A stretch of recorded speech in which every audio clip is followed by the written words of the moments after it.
Dipersembahkan oleh Luwak White Coffee.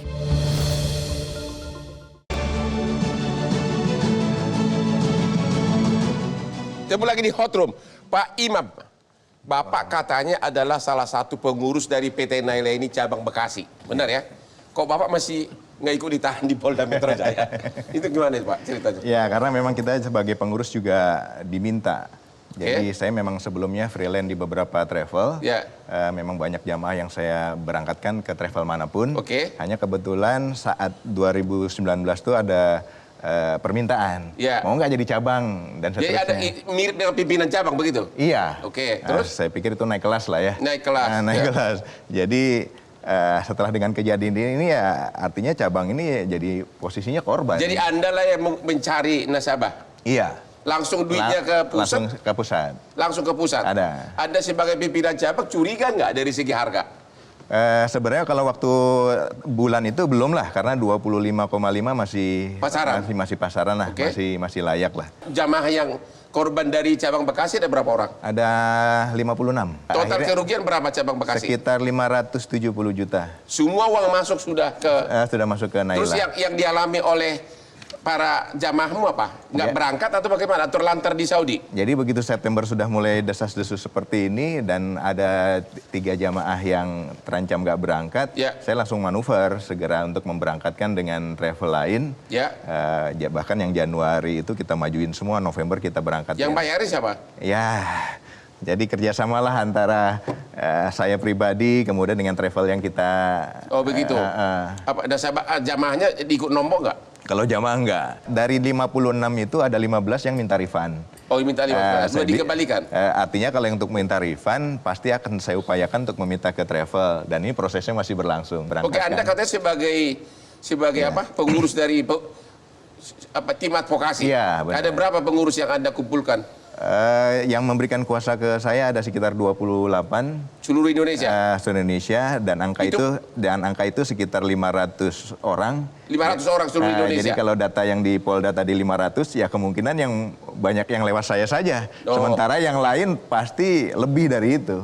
Menurut perhitungan Anda, total uang yang dikumpulkan oleh PT Naila ini berapa?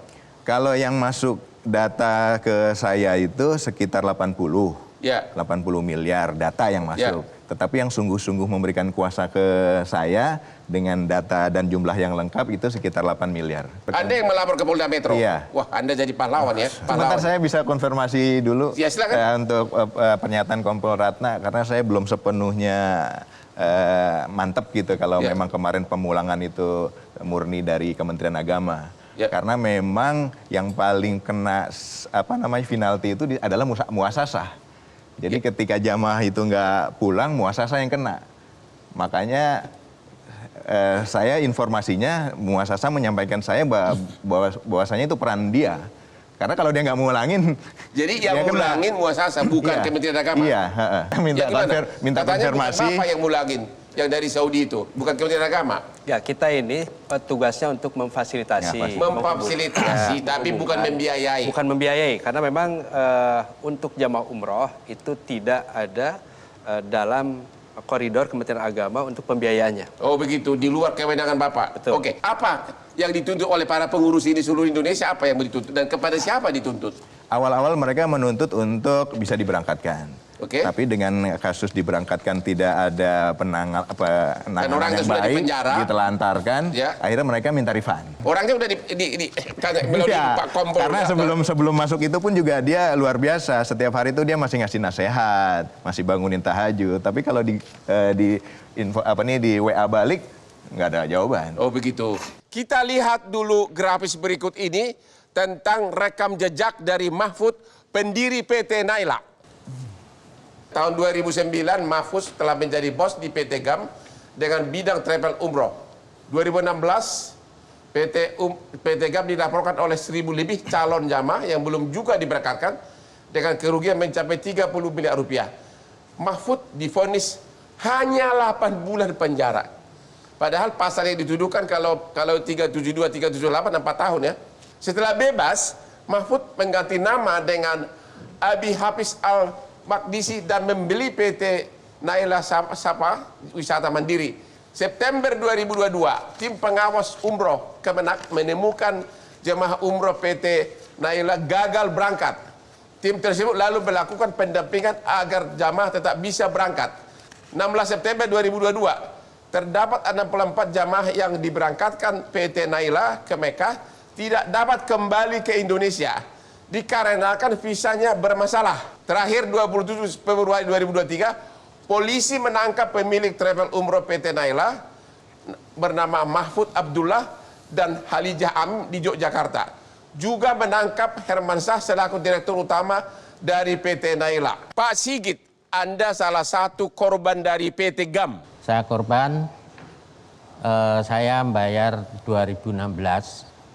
Ya. Ini promonya saya nggak pakai, saya bayar yang reguler normal. Ya. Dengan harapan setelah lunas dalam 1-2 minggu bisa berangkat karena paspor semua udah siap. Ya. Ternyata saya dapat kabar kalau kantornya itu digerebek. Oke, PT GAM ya? PT GAM. Ya. Nah, setelah PT GAM digerebek, beliau keluar. Si Mahfud ini? Ya, Mahfud ini saya dihubungin. Oleh dia lagi? Ya, tapi dia sudah ganti nama, PT-nya. Bikin PT baru? PT baru, MBZ, kantornya di Cipondoh. Ya. Nah, setelah di MBZ, dengan janji, tetap tidak diberangkatkan. Nah, pada saat itu saya juga ditemuin lagi, saya akan diberangkatkan tapi minta pinjam uang 11 juta untuk beli tiket. Nah, karena tiket yang disodorkan ke saya sama visa yang saya minta itu nggak ada, tiketnya itu tiket mati. Ya.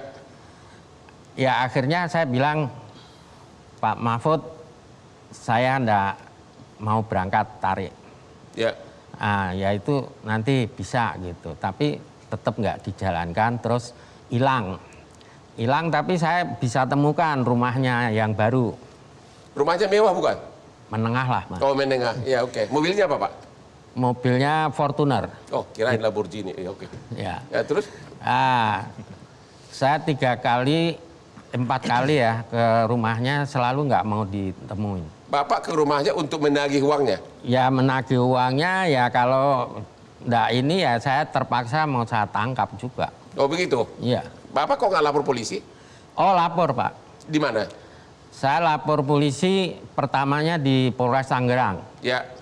Di Polres Tangerang karena ada transaksi dari BCA Jakarta Timur. Ya. Saya diminta nanti disidik kembali di Polres Jakarta Timur. Oke. Ya. Terus kelanjutannya gimana? Kelanjutannya ya saya namanya polisi ya saya kira seperti itu. Cuma nanti mohon diperbaiki ya Bu ya. Artinya kasus laporan Bapak tidak berjalan? Ya saya tanya datang 2 bulan, 3 bulan, belum Pak karena orangnya pindah-pindah melulu. Oh begitu, artinya LP Bapak macet lah? Macet. Total kerugian Bapak berapa? 52.500 juta. 52.500.000. Sampai sekarang belum dibayarkan? Belum dibayarkan. Belum dibayarkan? Ya. Oke. Pak Farid, ini apa yang terjadi? Bapak sebagai asosiasi travel ya? Kok bisa ini terjadi? Jadi begini Bang Muhammad, ini menurut saya efek domino. Ya. Jadi karena sekarang peminat umroh kan banyak sekali. Ya. Karena apa murah harganya? Murah harganya. Ya. Jadi di 2019 kita punya data itu 1,1 juta. Ya. Setelah pandemi ya itu meningkat menjadi 1,4 juta orang yang umroh. Ya. Sehingga tidak sebanding dengan izin yang keluar. Nah, emang umroh itu harus ada izin? Harus ada izin. Jadi dari Kementerian Agama. Jadi penyelenggara umroh berdasarkan Undang-Undang Nomor 18 Tahun 2019 harus ada izin PPIU, penyelenggara perjalanan ibadah umroh. Maksudnya izin usahanya? Izin usahanya. Oke. Nah, artinya travel ini sudah terverifikasi. Tapi ini kenapa terjadi penipuan? Nah, memang saya lihat ini anggota kami. Ya, di 2019 jualnya juga angkanya murah. Saya sudah sampaikan. Orang jual 23 juta, dia jual 18 juta waktu itu. Ya. Ketika orang jual 28 juta, pas pandemi dia jualan. Angkanya 23 juta. Padahal keberangkatan umroh waktu itu juga belum mulai. Masih 1-2 begitu loh. Nah ini tentunya kalau masyarakat jeli, ini ada efek mereka mengumpulkan dana. Ya, untuk gali lubang tutup lubang. Untuk gali lubang tutup lubang. Harusnya masyarakat jeli begitu. Harusnya masyarakat jeli karena memang umroh sendiri ini kan berhubungan dengan berbagai macam kementerian. Kalau asosiasi bisa negor nggak kalau ada keanehan gitu? Bisa, Pak. Ditegor nggak sama Bapak? Kita tegur, ya. Biasanya kasus-kasus itu yang tidak naik ke atas kita yang menyelesaikan. Ya, biasanya antar agen penerbangan dengan travel antara hotel. Ada berapa jumlah travel yang Anda tegur yang mencurigakan yang memang terbukti yang bermasalah? Yang bermasalah. Yang bermasalah. Yang bermasalah mungkin sekitar 10-an lah. 10. Total travel semua ada berapa? Total travel izin sampai sekarang itu 2029. 2029. Betul. Seluruh Indonesia. Seluruh Indonesia, tapi yang menjadi anggota kami sekitar 600-an. Emang tidak wajib? Wajib. Ya. Kalau wajib kenapa? Ada asosiasi lain selain kami. Oh, lagi-lagi selalu lagi-lagi seperti biasa ya. Ya. Oke, kita istirahat dulu deh. Sesudah jeda yang berikut ini.